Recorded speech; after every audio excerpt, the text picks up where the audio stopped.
ଖ୍ରୀଷ୍ଟରେ ମୋର ପ୍ରିୟ ଭାଇ ଭଉଣୀମାନେ, ଆଜି ମୁଁ ଆପଣମାନଙ୍କୁ ପ୍ରକୃତ ଖୁସି କେମିତି ଆସେ ସେଇ ବିଷୟରେ କିଛି କହିବା ପାଇଁ ଚାହୁଁଛି। ଆଉ ପ୍ରକୃତରେ ଆମ୍ଭେମାନେ ଜୀବନରେ ଖୁସିରେ ରହିବା ପାଇଁ ଅନ୍ୟମାନଙ୍କ ଉପରେ ଡିପେଣ୍ଡ କରିଥାଉ। ନହେଲେ ଆମର ପ୍ରତ୍ୟେକ ପରିସ୍ଥିତି ଯେତେବେଳକୁ ଭଲରେ ଚାଲେ ତାହେଲେ ହିଁ ମୁଁ ଖୁସିରେ ରହିପାରିବି ଏମିତି ଆମେ ଭାବିଥାଉ। କିନ୍ତୁ ପ୍ରକୃତ ଖୁସି ଆମ ହୃଦୟରେ ହିଁ ଷ୍ଟାର୍ଟ ହୋଇଥାଏ। ଏହା ବାହାରୁ ଆସିନଥାଏ କିମ୍ବା ବାହାର ପରିସ୍ଥିତି ଦ୍ୱାରା ଏଇଟା ହୋଇନଥାଏ। ଆମେ ଯଦି ପ୍ରକୃତରେ ଖୁସି ରହିବା ପାଇଁ ଚାହୁଁ ତାହେଲେ ସର୍ବପ୍ରଥମେ ଆମେ ପ୍ରତ୍ୟେକ ଛୋଟ ଛୋଟ ବିଷୟ ପାଇଁ ଆମେ ପ୍ରଭୁଙ୍କୁ ଧନ୍ୟବାଦ ଦେବା ଦରକାର।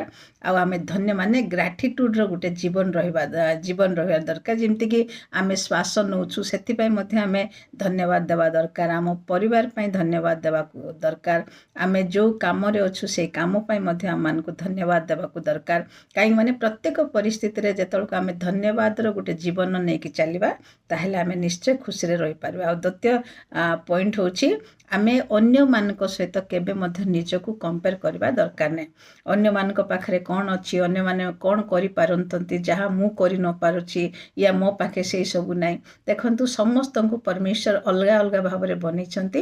ଆଉ ଯଦି ଅନ୍ୟ ଜଣେ ଗୋଟେ ଭଲରେ ଗାଇ ପାରୁଛି ମାନେ ମୁଁ ଗାଇ ନପାରେ, ତେଣୁକରି ତା ପାଖେ ଯେଉଁଟା ଅଛି ମୋ ପାଖେ ନଥାଇପାରେ। କିନ୍ତୁ ଆମେ କେବେ ମଧ୍ୟ ଅନ୍ୟମାନଙ୍କ ସହିତ ନିଜକୁ କେବେ ମଧ୍ୟ କମ୍ପେୟାର କରିବା ନାହିଁ। ଆମ ପାଖେ ଯାହା ଅଛି, ଯେଉଁ ଟ୍ୟାଲେଣ୍ଟ ଆମକୁ ପ୍ରଭୁ ଦେଇଛନ୍ତି ସେଥିରେ ଆମେ ତୃପ୍ତି ରହିବା। ଆଉ ସେଇଟାକୁ ଭଲରେ ଯେମିତି ଆମେ ବ୍ୟବହାର କରିପାରିବା ସେଇଟା ହେଉଛି ବହୁତ ଜରୁରୀ। ଆଉ ତୃତୀୟ ହେଉଛି ଆମେ ଅନ୍ୟମାନଙ୍କୁ କ୍ଷମା କରିଦେବା ଦରକାର।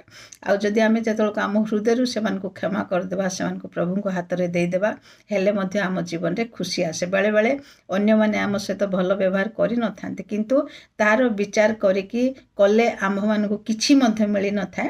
ତେଣୁକରି ପ୍ରଭୁଙ୍କ ହାତରେ ଦେଇକି ଆମେ ନିଜକୁ ସେଇଠୁ ମୁକ୍ତି କରିବା ଆଉ ସେମାନଙ୍କୁ ମୁକ୍ତି କରିବା ଦରକାର। ଆଉ ଚତୁର୍ଥ ପଏଣ୍ଟ ହେଉଛି ଆମେ ଅନ୍ୟମାନଙ୍କ ସହିତ ମଧ୍ୟ ଗୋଟେ ଭଲ ରିଲେସନସିପ୍ ମାନେ ଭଲ ସମ୍ପର୍କ ରଖିବା ଦରକାର। ଅନ୍ୟମାନଙ୍କ ସହିତ ଭଲ ସମ୍ପର୍କ ରଖି ଚାଲିବା ଦରକାର। ଆଉ ସେମାନଙ୍କୁ ଯଦି ସେମାନେ କୌଣସି ପରିସ୍ଥିତିରେ ଅଛନ୍ତି ସେମାନଙ୍କୁ ଆମେ ସାହାଯ୍ୟ କରିବା ଦରକାର। ଆଉ ଲାଷ୍ଟ ପଏଣ୍ଟ ହେଉଛି ପ୍ରଭୁଙ୍କ ସହିତ ଆମେ ଗୋଟେ କ୍ଲୋଜ୍ ରିଲେସନସିପ୍ରେ ଚାଲିବା ଦରକାର। ବୁଝିପାରିଲେ? ଏମିତି ଯଦି ଆମେ କରିବା, ଆଉ ଯେତେବେଳେ ପରମେଶ୍ୱରଙ୍କର ଉପସ୍ଥିତି ଆମ ସହିତ ଚାଲିବ ତାହେଲେ ଆମେ ନିଶ୍ଚୟ ଖୁସିରେ ରହିପାରିବା।